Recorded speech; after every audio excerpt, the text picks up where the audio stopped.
que lo tengamos en claro. Y ahora va a decir en el versículo 5. Fíjense el versículo 5. Adelante. Pero por tu obstinación y por tu corazón empedernido, sigues acumulando castigo contra ti mismo para el día de la ira, cuando Dios revelará su justo juicio. Quiere decir que sí, el hombre no se corre de su yetzer hará, su impulso del mal, acumula castigo divino. Es decir, se manifiesta el atributo, Midat Adin, el atributo de justicia divina. Y el hombre se pierde la revelación de la divinidad. Mi pregunta es, ¿y cuándo es el día de del juicio divino? ¿Para cuándo? ¿Para cuándo? ¿Cuándo es? Rosh Hashanah. Después de la cuarentena. Después de la cuarentena. ¿Cuándo es el justo juicio de Dios y su ira? A nosotros no, que somos santos, justos y perfectos, no a otros. ¿Cuándo? ¿Cuándo? Ya somos Cuando sea la restauración de todas las Todos cosas. los días. Todos los días. Cuando sea la restauración. Cuando sea la restauración de todas las cosas. ¿Qué más? Yom Kippur. En Yom Kippur. ¿Qué más? Yom Kippur. Cuando Israel reconozca a Yeshua como el Mesías. Amén, hermana. El Señor me la bendiga y me la guarde. Como su palabra. ¿Qué más?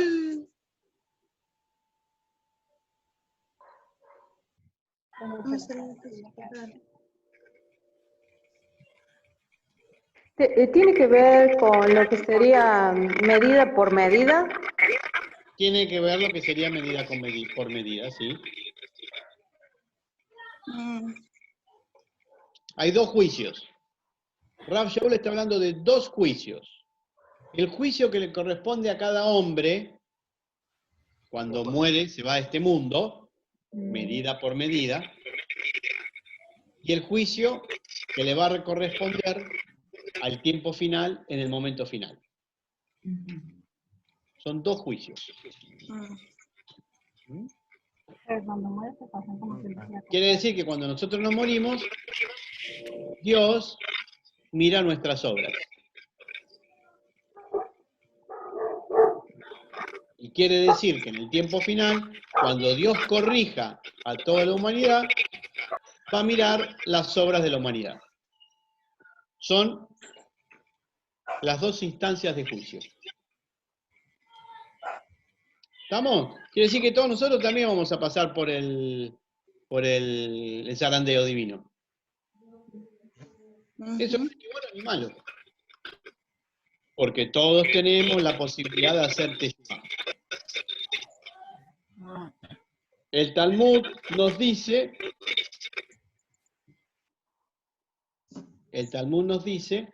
que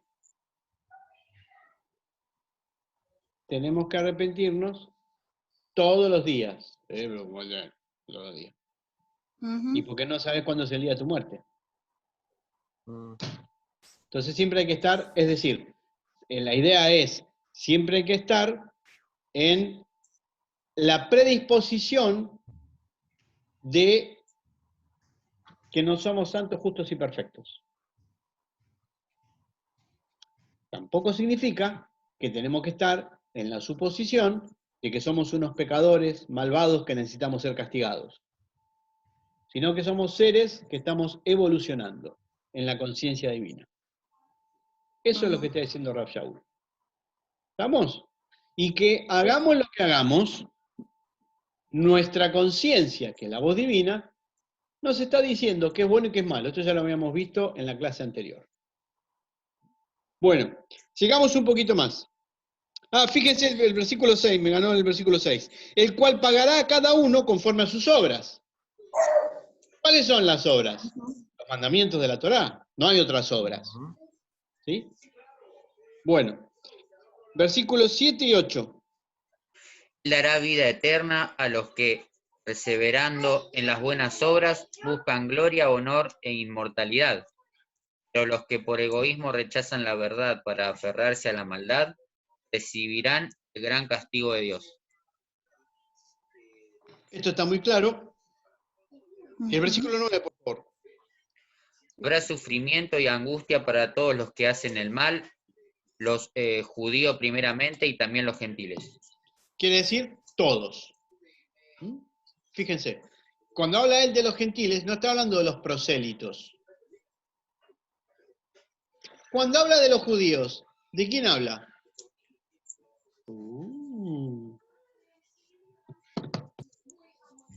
De todos los judíos, que son de sangre y de los prosélitos también, porque eran considerados judíos. ¿Qué más? ¿Está De la bien? tribu de Judá. ¿Qué más? Los que están dentro y fuera del pacto. ¿Cómo? Poneme, Leandro, para hablar. Para hablar. Ah, Roberta. ¿Quiénes son los judíos? Fue Roberta. Perdón. ¿Quiénes son los judíos? Los que tenemos plata.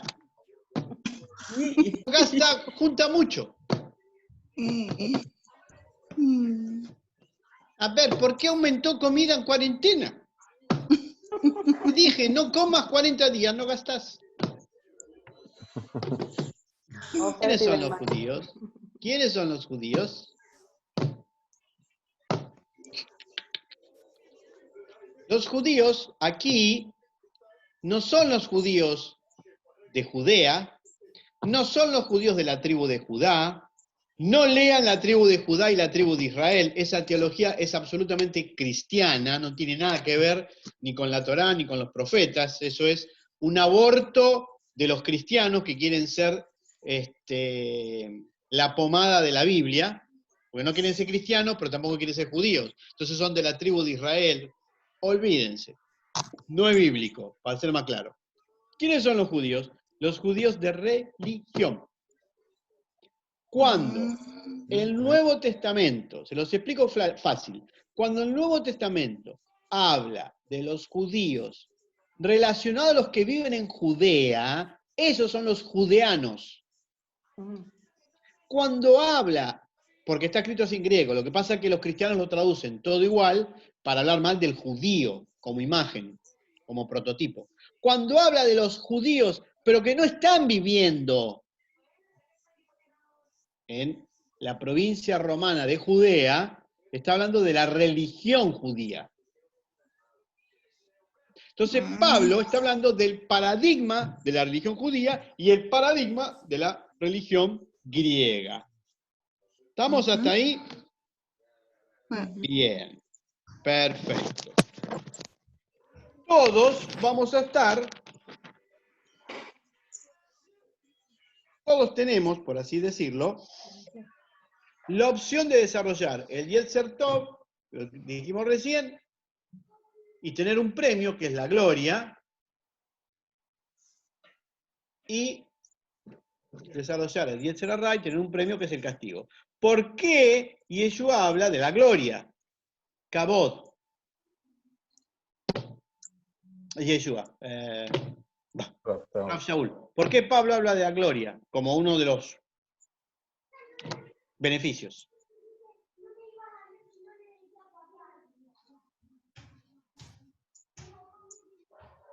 Estoy preparando tengo un látigo escondido, donde digan que tiene que ver con la gloria de las no sé. Olimpiadas y que... Usted nos manda a leer griegos. A propósito. Que entonces que tiene que ver con los griegos, que la corona de la gloria, los laureles. Yo tengo una planta de laurel acá en casa. Los laureles. Tiene que ver eso con un rabino. ¿Cuándo vieron que un rabino esté hablando de los laureles, de las Olimpiadas, del Olimpo? Gloria es la palabra kabod. Kabod, que es la esencia divina. Fíjense, no tiene nada que ver con los dioses del Olimpo, ni con los atletas del Olimpo, ni con los generales romanos que cuando volvían le ponían la corona de laureles, la gloria, y la gente lo aplaudía. No, la palabra kabod significa esencia, lo que tiene sustancia, el desarrollo de el Yetzer Tov nos permite la unidad con la divinidad y a partir de ahí todas las bendiciones que te da la divinidad, porque tu sustancia interna se ha convertido en lo mismo que la sustancia divina. Entonces las dos sustancias se pueden unir, luz con luz, para hacerlo más fácil. Porque si no, no se pueden unir. El agua y el aceite no se mezclan. ¿Está bien? Bien. Me alegro que hayan entendido. Versículo 10 y 11, por favor. Pero gloria, honor y paz para todos los que hacen el bien, los judíos primeramente y también los gentiles, porque con Dios no hay favoritismo. Ajá. Con Dios no hay favoritismo, pero siempre dice lo mismo. Primero los judíos, después los gentiles. ¿Sí? ¿Hay favoritismo o no hay favoritismo?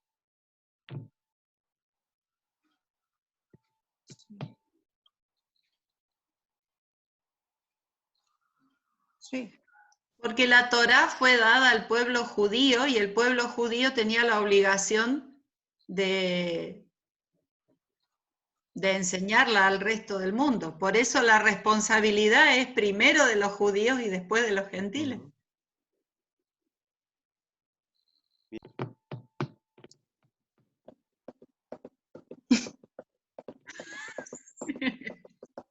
Comparto eso. Creo que no hay acepción ni favoritismo, sino responsabilidad.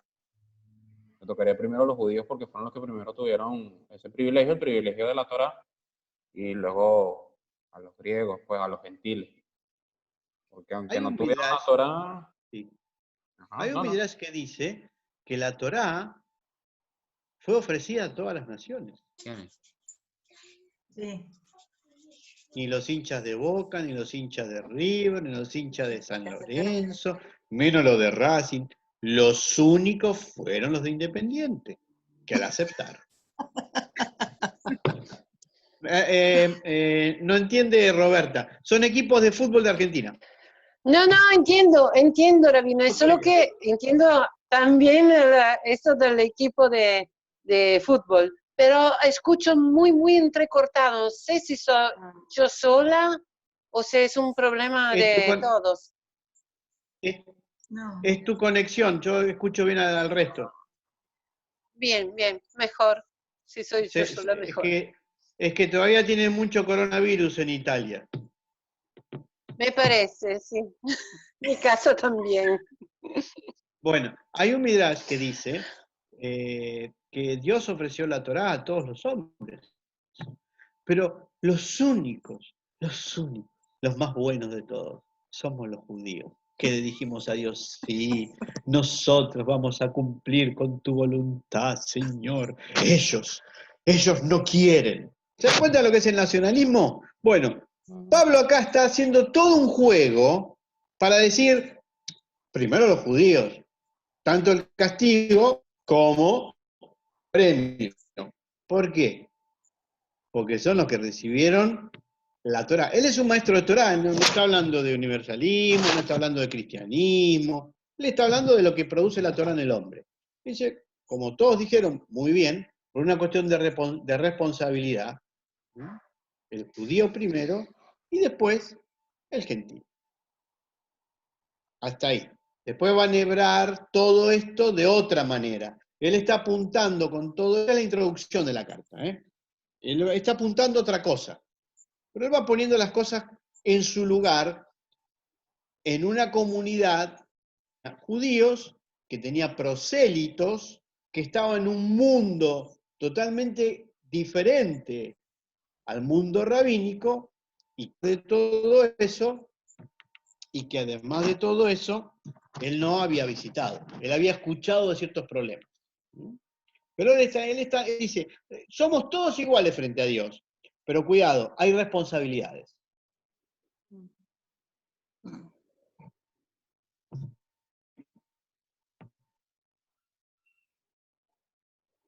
Versículo 12. Ahora viene la responsabilidad. Versículo 12. Todos los que han pecado sin conocer la ley también perecerán sin la ley. Y todos los que han pecado conociendo la ley, por la ley serán juzgados. ¿Alguna otra versión? Porque los que han pecado sin la ley, también sin la ley perecerán. Y los que han pecado con la ley serán juzgados por la ley. Muy bien. Porque todos los que sin Torah han pecado, sin Torah también van a perecer. Y todos los que, la mayoría de las traducciones tienen bajo la ley, han pecado, bajo la Torah han pecado, por la Torah serán juzgados. Esta es una traducción cristiana, donde la ley te aplasta. Entonces vos estás bajo la ley. Acá vemos cómo un concepto rabínico es transformado por los griegos que tienen la libertad del espíritu que les permite alcanzar la sabiduría de la fuente original, una gran mezcla de conceptos. El término aquí sería en conexión y no bajo. Entonces, todos los que están en conexión con la Torá han pecado, y han pecado, por la Torá serán juzgados. En términos simples, los gentiles que no tienen conexión con la Torá, que no la conocen, que no saben, van a ser juzgados de acuerdo a la ley de la conciencia, la cual ya hemos desarrollado, es la voz divina que tiene como paradigma la Torá celestial. Los judíos de religión judía que han recibido la Torá y que siguen la Torá y que Dios les reveló la Torá y que son los primeros que están en conexión con la Torá, van a ser juzgados directamente por lo que la Torá ha sido revelada a este pueblo. ¿Mm? Bien. Versículo 3. Porque Dios no considera justos a los que oyen la ley, sino a los que la cumplen. ¿Qué otra versión? Porque no son los oidores de la ley los que son justos delante de Dios, sino que solo los que ponen por obra la ley son justificados. Muy bien. ¿De qué está hablando acá Rav Shaul? ¿Y a quién le habla ahora?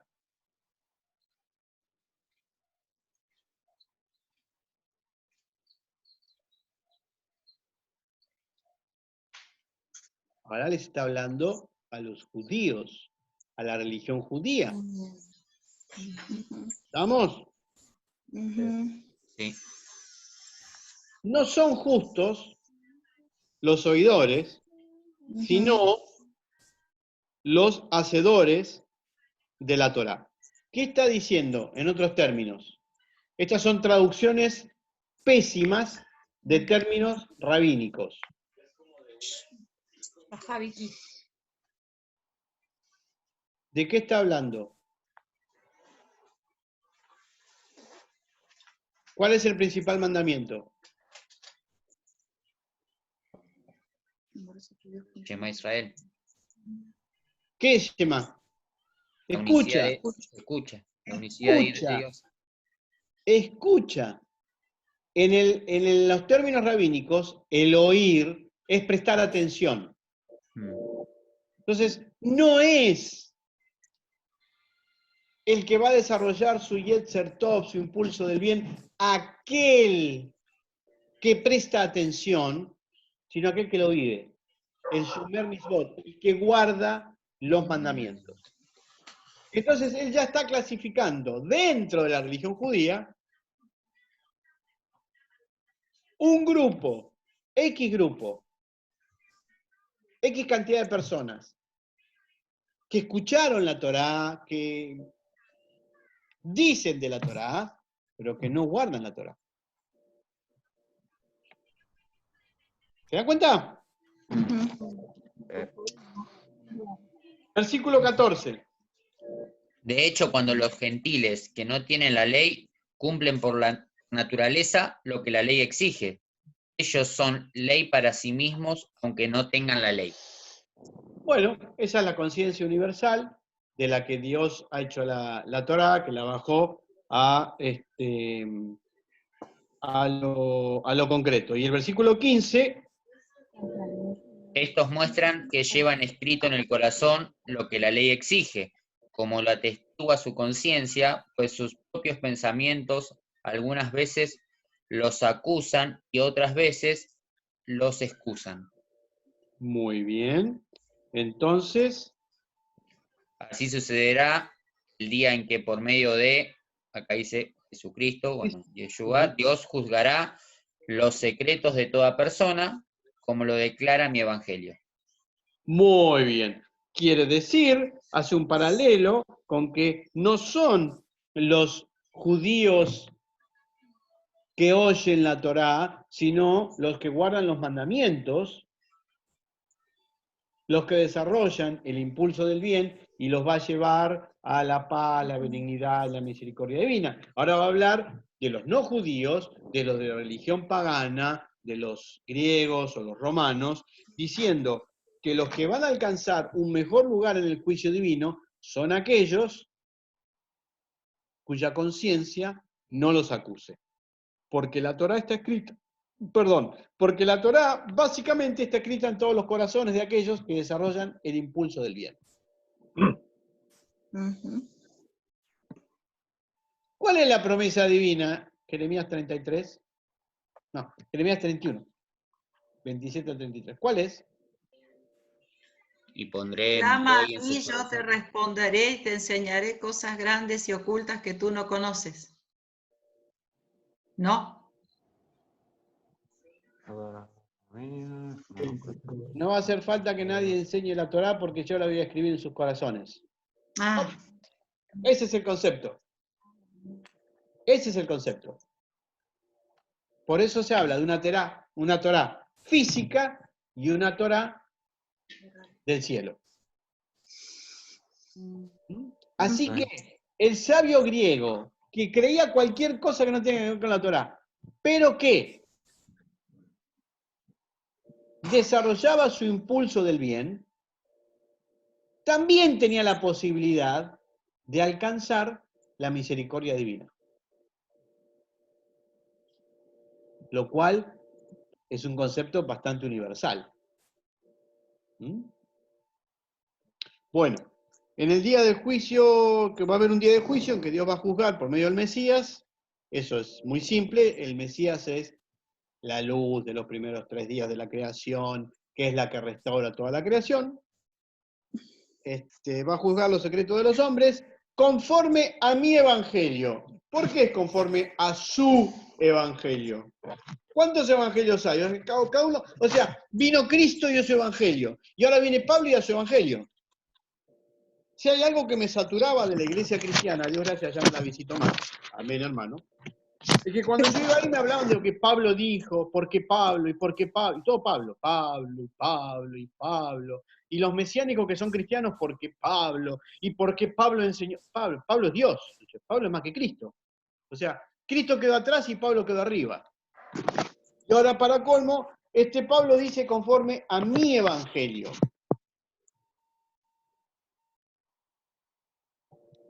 Porque fue que le enseñó Yeshua.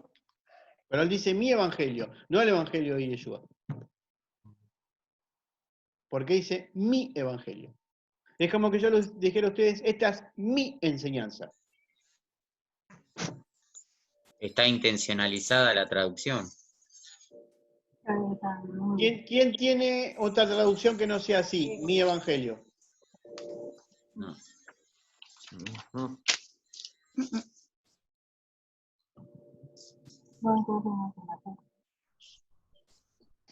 16, ¿no? 2:16. En el en el día que Hashem dicte el juicio sobre los secretos más guardados de la gente, de acuerdo con las buenas noticias, como yo he proclamado.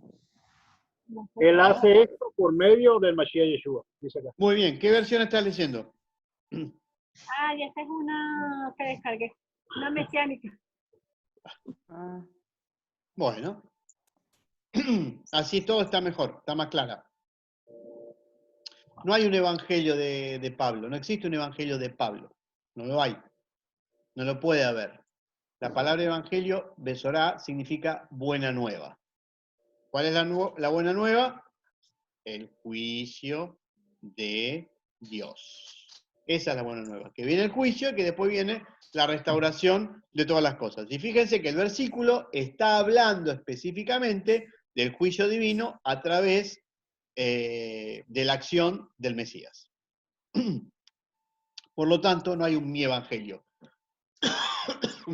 Acá podemos interpretarlo de dos maneras. Una, que es un agregado posterior, hecho a propósito, porque en el cristianismo a Pablo se lo levanta, se lo eleva, porque Pablo es el que predica a los gentiles, y los gentiles quieren ser los consagrados de la Biblia, entonces ponen el evangelio de Pablo. Y la otra es que es conforme a lo que él viene desarrollando, conforme a su manera de explicar la gran noticia, que es una cosa diferente. Ya que él lo que está haciendo es universalizar los conceptos rabínicos sin imponer la religión judía, que es el gran problema de Pablo. ¿Cómo llevar los conceptos rabínicos a una cultura diferente? Bueno, entonces, versículo 17. 2:17. Ahora bien, tú que llevas el nombre de judío, que dependes de la ley y te jactas de tu relación con Dios, sigue al 18, está conectado. Dale. Conoces tu voluntad y sabes discernir lo que es mejor porque eres instruido por la ley. 19. Estás convencido de ser guía de los ciegos y luz de los que están en la oscuridad. 20. Instructor de los ignorantes, maestros de los sencillos, pues tienes en la ley la esencia misma del conocimiento y de la verdad.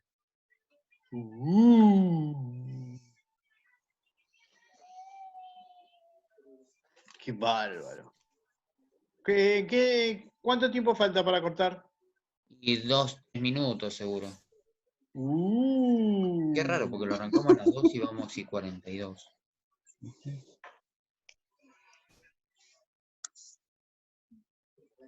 Y aquí tú tienes el sobrenombre de judío. ¿Qué otra traducción hay sobre eso? ¿Dónde miro? No, tengo la misma. Acá me dice, tú como judío piensas que todo anda bien entre ti y Dios, porque Él te dio la ley, te jactas de ser su amigo preferido. ¿Qué traducción? ¿Qué estás leyendo? La Biblia al día. No, la Biblia al día. Ok. ¿Alguna otra versión? No. ¿Quién es judío? El de religión.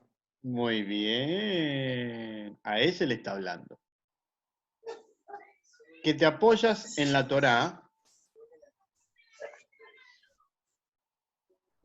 y conoces la voluntad de Dios, que fuiste instruido por la Torá para probar lo mejor, y que confías que eres guía de los ciegos, los gentiles, los idólatras, luz de los que están en tinieblas.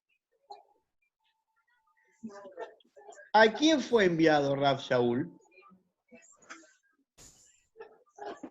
Según el libro de los Hechos. A los gentiles. A los gentiles. A los que están en tinieblas.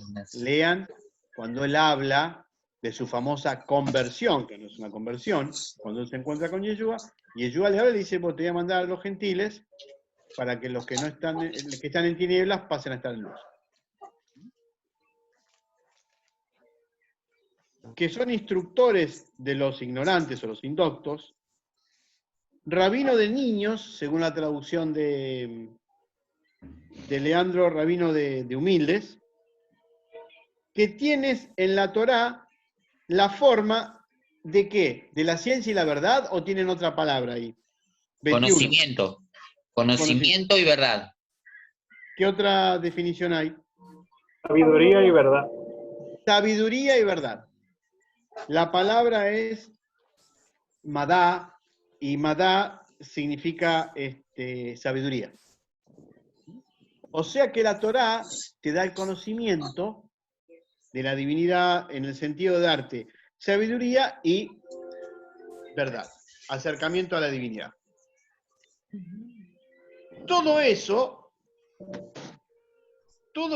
es lo que Rab Shaul ve en la religión judía.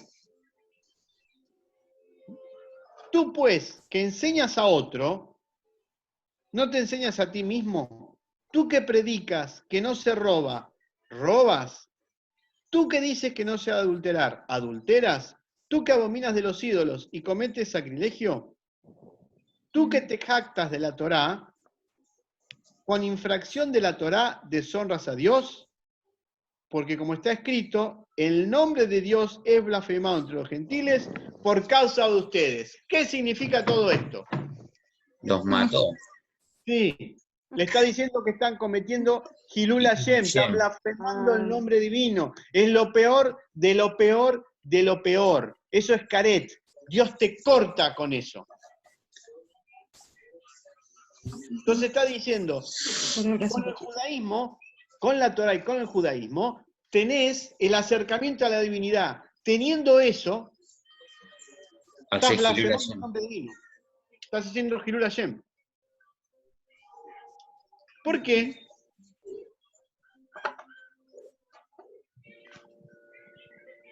Acá parece que estuviera hablando de la parashá de hoy, amor. Y sí, Pablo aprendió de mí, pero bueno. Claro, está hablando de la parashá de amor, justamente. Pero tiene todos los temas de la parashá de esta mañana. Sí. Estamos de acuerdo. ¿Qué significa?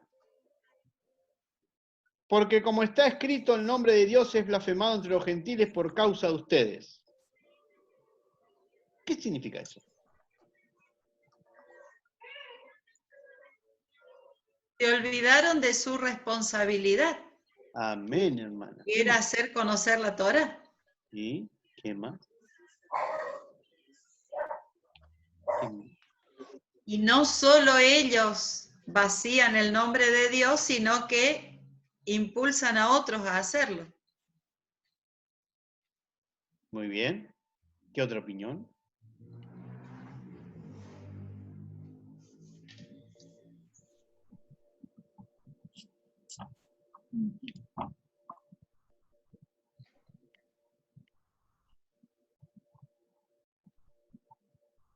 Él está citando Isaías 52. Cuando se cita un versículo de una profecía, se está citando todo el contexto.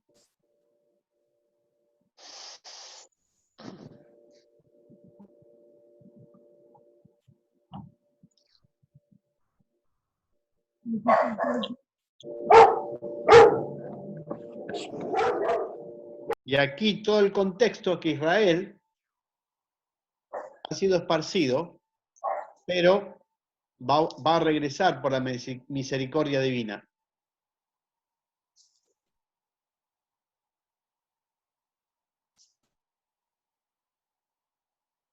No está diciendo que Israel no ha cumplido con su misión. Eso lo va a decir en otro momento. ¿Mm? Está diciendo que las otras naciones ven al pueblo de Israel esparcido por la tierra, sobre todo las 10 tribus. A la época de Rab Shaul todavía existía la tribu de Judá y de Benjamín. Estaban en Judea. Las otras 10 tribus se perdieron. Entonces los otros pueblos ven en eso el castigo divino. Pese a que tienes la ciencia del conocimiento de la espiritualidad, tu acción es igual que la de los sabios griegos. Dios te ha esparcido. Pero ¿qué dice Isaías 52:4? Que Israel va a retornar y que son hermosos los pies de aquellos que anuncian la paz. Y eso tiene que ver con el Mesías, con la restauración de todas las cosas. Bueno, pero sigamos. Y ahora va a empezar a aclarar qué es todo esto. Versículo 25. Bien. La circuncisión tiene valor si observas la ley, pero si la quebrantas, vienes a ser como un incircunciso. 26, sigo. Por lo tanto, si los gentiles cumplen los requisitos de la ley, ¿no se les considerará como si estuvieran circuncidados? Entonces, lo que hacemos es levantar la mano y vamos a ir al cielo si creemos en Cristo. ¿Para qué queremos la circuncisión? Porque Pablo lo dice. ¿Quién es Pablo para decir que la circuncisión no tiene ningún valor? Nadie. Está loco. Es un blasfemo. No me parece, pero no me parece que está diciendo que no tiene valor. ¿Y qué está diciendo entonces?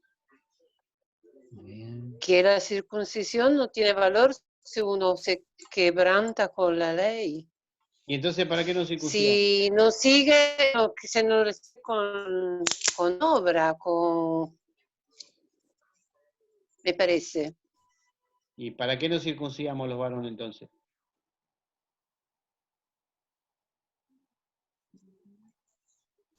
Primero porque es un mandamiento de la Torá por los judíos. Si los gentiles no están circuncidados y hacen las cosas bien, son lo mismo que los judíos, que estamos circuncidados. ¿Para qué no nos circuncidamos? Para darle plata al rabino. Ahórrense la plata. Por ejemplo.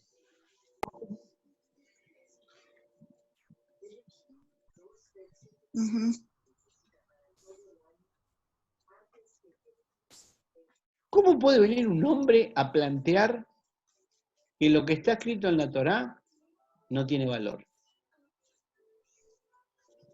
Y que lo que hacen los idólatras es lo mismo.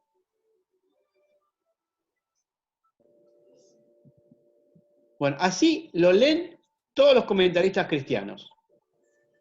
Todos, porque ellos parten de que ya no estamos bajo la ley, estamos bajo la gracia, entonces ¿para qué te vas a circuncidar? Eso de los judíos, eso está en la señal en la carne, eso de los judíos que son unos materialistas.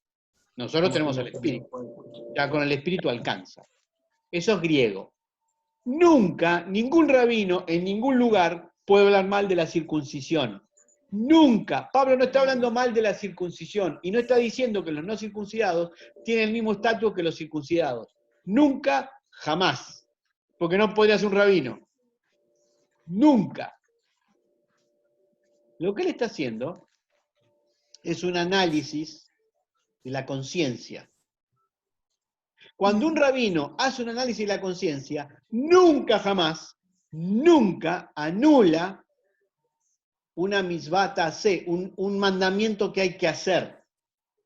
Menos, pero menos la circuncisión. Es el pacto de Dios con Abraham. Si no estás circuncidado, no perteneces al pueblo de Israel. Si no perteneces al pueblo de Israel, sos un idólatra, te vas a ir al infierno. En esos términos. Lo que él está hablando acá es al ego.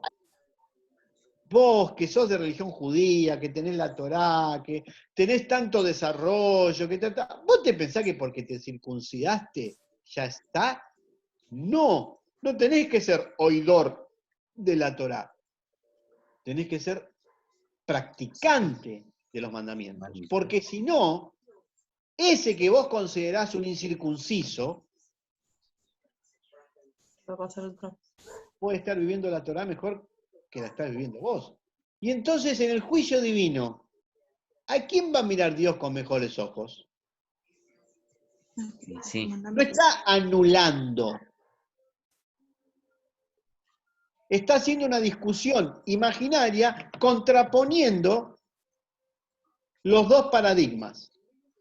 El judío que se cree superior porque está circuncidado, y todo lo que eso implica, que no es solamente el corte del prepucio, no es solamente la circuncisión, es todo lo que implica, con el paradigma griego que ellos conocen la verdad del verdadero Dios. Está confrontando los dos paradigmas, no está anulando un mandamiento. ¿Para qué los confronta? Para llegar a lo que él quiere llegar, que más adelante lo vamos a ver. ¿Me siguen hasta acá? Bueno. Hay un midrash que dice que Abraham está parado en la puerta de la Gená, del infierno. Entonces, cuando va una persona ahí, Abraham mira si está circuncidado o no. Si está circuncidado, la persona no entra al infierno por el mérito de Abraham. Ese es el concepto que está criticando Pablo. La creencia humana, Israel desarrolló dos cosas, como pasa siempre, el Yetzer Hará y el Yetzer Tov. En el Yetzer Tov, excelentes sabios. En el Yetzer Hará, el orgullo de haber recibido la manifestación divina.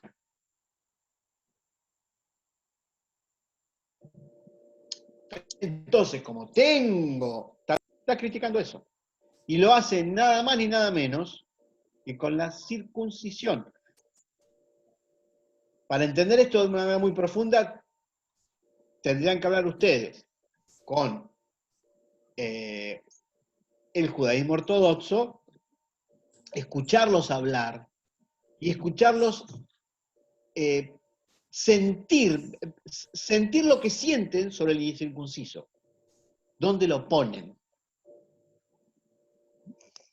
El desprecio que tienen por el no circuncidado. Literalmente el desprecio que se tiene por el no circuncidado. Sigamos. Versículo 27. Versículo 28. Lo exterior no hace a nadie judío, ni Perdón. ¿Qué era el 20? ¿Cuál fue el último que leímos? Me perdí. El 26, el 27 entonces. El 27, sí. El que no está físicamente circuncidado, pero obedece la ley, condenará a ti que a pesar de tener el mandamiento escrito y la circuncisión, quebrantas la ley. Lo 28. Lo exterior no hace a nadie judío, ni consiste la circuncisión en una señal en el cuerpo. El verdadero judío lo es interiormente, y la circuncisión es la del corazón, la que realiza el espíritu, no el mandamiento escrito. El que es judío así, lo alaba a Dios y no la gente. Muy bien. Quiere decir que yo soy judío en mi corazón, por lo tanto, ya soy judío, y por lo tanto las bendiciones son para mí. Eso es lo que enseña el cristianismo. Pablo no está diciendo eso. No son judíos de corazón. ¿Querés ser judío? Cortate el pito. O sea, circuncidate. Porque si estuviera dando una definición de quién es judío, nunca el versículo terminaría la alabanza del cual no viene de Dios, sino de los hombres. ¿Está hablando de la circuncisión? O sea, dice quién es judío, que es el que es del corazón, la alabanza de Dios. ¿Qué es todo eso? Esta es una de las partes más mal traducidas por la ignorancia de los cristianos, que son antisemitas. Lo que él está haciendo es una contraposición absoluta de lo que Dios le ha dado al pueblo de Israel y cómo el ego ha producido lo que yo llamo la etnolatría. Con Percy, el rabino Percy, tenemos ese término que nos gusta mucho. La etnolatría, poner la etnia judía por encima de las otras. Somos superiores. Gran horror. La palabra judío viene de lehodot. Lehodot es alabar. Por eso el versículo termina diciendo, la alabanza del cual proviene o llega a Dios. Entonces, ¿quiénes son los que realmente adoran a Dios? ¿El que está circuncidado físicamente, pero no guarda la Torá? ¿O el hombre común de cualquier otro pueblo que por propia conciencia desarrolló el Yetzer Tov y guarda la Torá? ¿Acaso la religión, como religión, te hace superior uno frente a otros, frente a la divinidad? Eso es lo que está diciendo Rav Shaul. No está hablando de quién es judío. No está dando una definición de judaísmo. Lo que está exponiendo son dos grandes paradigmas y cómo los dos paradigmas, cuando uno los absorbe en el ego y se pone arriba del caballo, va a recibir el castigo divino. ¿Qué significa todo esto en conclusión? Obviamente Rav Shaul nunca habló mal de la circuncisión, nunca abolió la circuncisión. Sería una cosa atroz pensar que una persona va a abolir semejante mandamiento. Perdón, y Yeshua fue circuncidado, ¿no? Y todos sus discípulos estaban circuncidados. Y Rav Shaul circuncidó a Tito, ¿sí? ¿A Tito o a Timoteo? Uno de los dos, o uno lo circuncidó y otro no. A Timoteo. A Timoteo, porque era hijo de madre judía, si mal no recuerdo ahora. Pero lo circuncidó. Entonces, ahí los cristianos, ¿cómo te lo explican? Para quedar bien con los judíos. O sea, Pablo era cualquier cosa para quedar bien con cualquiera. O sea, ese es el peor de todos los principios que uno pueda tener, que es el principio cristiano. Hacete amigo del otro, sé falso para que el otro crea como vos crees. Es tremendo. Bueno, es otro tema ese. Por lo tanto, lo que está diciendo Rav Shaul en estos dos capítulos es que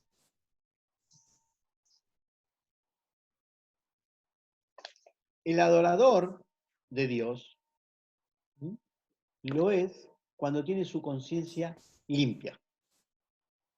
Y la conciencia está limpia cuando vivimos la Torá. Ya sea como judíos dentro del marco de la religión judía, ya sea como idólatra dentro del marco del paradigma idólatra, pero desarrollamos el Yetzer Tov, el impulso del bien. ¿Quién nos ayuda a desarrollar el impulso del bien? El Mesías, la luz del Mesías. El Mesías es la luz de la creación y está para todos.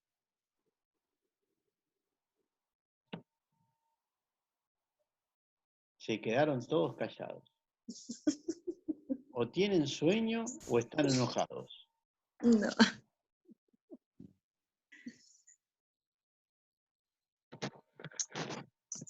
A ver, vamos a hacerlo al revés todo esto. ¿Cómo se define quién es un judío?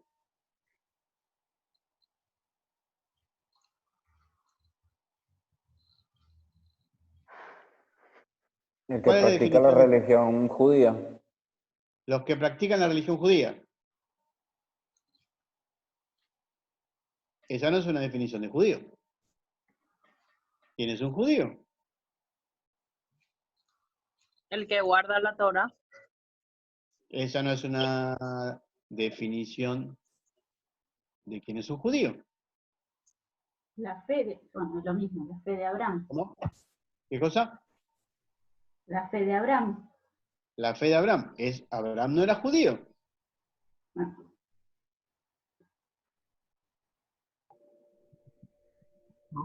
Los judíos no pensamos así. Están pensando como cristianos. Están pensando como griegos. Lo que la mente cree. Para los judíos no es lo que crees, es lo que haces. ¿Qué más? Para el pueblo judío, vos sos judío aunque no creas en la Torá. Y sos parte del pueblo judío. La fiesta de Sukkot. Los justos, los más o menos justos, un cuarto justo y los que son malos. Todos juntos como pueblo. Somos todos parte de Israel. Los buenos y los malos. No es como los cristianos. Si sos santo, si no sos santo. No es así. Somos todos judíos. ¿Y entonces quién es judío? ¿Se dan cuenta? ¿Se dan cuenta? Entonces podemos empezar. El que nace de padre y madre judíos. Perfecto. Otra definición. El que nace de madre judía. Perfecto. El que nace de padre y madre judía y guarda los mandamientos. Perfecto. El que hace esto, perfecto. Hay un montón de definiciones. No van a encontrar una sola definición única para todo el pueblo judío, porque el pueblo judío es democrático. Cada grupo va a dar una especie de definición. Así que, si cada grupo da una especie de definición, no va a venir Super Pablo a definir quién es un judío, el que no es de corazón. Ustedes le muestran esto a un rabino y dice, este era un ignorante. Cosa que sabemos que no era así. ¿Vamos? Entonces no es judío que yo siento, pues yo amo a los judíos, yo me identifico con los judíos. Olvídense, ¿querés ser judío? Cortate el pito. Listo, hace base. Una vez que te cortaste el pito, tenés que vivir los mandamientos, para eso te cortás el pito, no para ser judío. Es para vivir los mandamientos. ¿No te interesa? No te cortes. ¿Quién te obliga? Es tu problema. ¿Quién te obliga? Ahora, si te circuncidás, no tenés un estatus superior, que es lo que piensa el rabinismo en general. No te escucho, Yamilet. Ah, estaba empezando en voz alta. El rabinismo en general piensa, y lo pueden leer en los textos rabínicos, lo leen en el Talmud, googleen y busquen, que la circuncisión te da un estatus de pureza, te da esto. No, la circuncisión no es eso, es una cosa totalmente distinta. Pero el ego creó sobre la revelación divina una estructura determinada. Esa estructura es errónea. Tiene puntos erróneos. Sobre eso está hablando Rab Shaul. No está dando una definición de quién es judío. Yo soy judío en mi corazón, porque yo amo a los judíos. Me parece bárbaro que me judío. Todo muy bonito. Y acá la cuestión es, ¿vivís Torah o no vivís Torah? Ese es el punto. Y punto. ¿Vivís Torah? ¿Tu conciencia está tranquila? Listo, tenés una buena relación con la divinidad. ¿Listo? ¿No vivís Torah? Y bueno, agarrate. Sencillo. Bueno. Conciencia, Torah, intención. Perfecto. ¿De dónde surge la verdadera adoración a Dios? No me digan del corazón. El amor, el Señor. Bueno, eso es cháchara evangélica. ¿De dónde surge la verdadera adoración a Dios? ¿Funciona el cerebro? Del servicio. No. ¿De dónde más? Cumplimiento de la Torá. En todo caso, Keila, el servicio es una expresión de la adoración a Dios, pero no surge de ahí. ¿De dónde surge? Del acercamiento. Del acercamiento. A la divinidad. Del acercamiento a la divinidad. ¿De dónde surge? Sí, esa es la consecuencia. La consecuencia de que me acerco a la divinidad es la adoración a Dios. Pero ¿de dónde surge? La intención de hacerlo. Muy bien, sí, pero no. 50%. De la intención, no de hacerlo. De la intención. ¿Qué es la intención? El equilibrio, la intención es la manifestación de los dos atributos divinos en nosotros. Atributo de justicia y atributo de misericordia. Lógica y emoción. La intención tiene que ser pura, recta. ¿Qué significa esto? No robarás. Y no robarás es no robarás. Usarás pesas justas. ¿Qué significa esto? Que cuando te voy a vender algo, no le pongo 50 gramos más para cobrarte 50 gramos de más. ¿Pero eso qué es? Eso es respetar al otro. Cuando te presto un servicio en un trabajo, no te cobro un poco más por si las dudas porque vos tenés plata y porque entonces te cobro lo que tengo que cobrarte.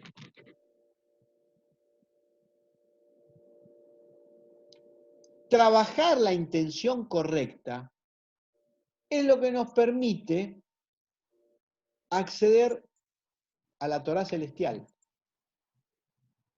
De ahí surge, ese es el motor y el centro del Lehodot, de la adoración, de la alabanza. Eso es lo que te hace, para lo que viene definiendo Rav Shaul, judío, el verdadero adorador.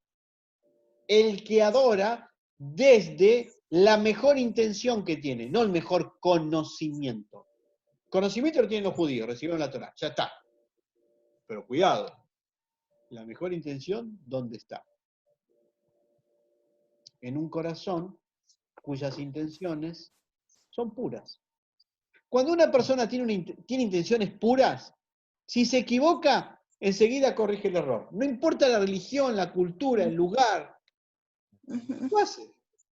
Eso te ayuda. Ese es el principio de toda la Torá. Te equivocaste, te trae un sacrificio. Ya está. Ese es el verdadero adorador. Entonces, no alcanza con estar circuncidado. Claro.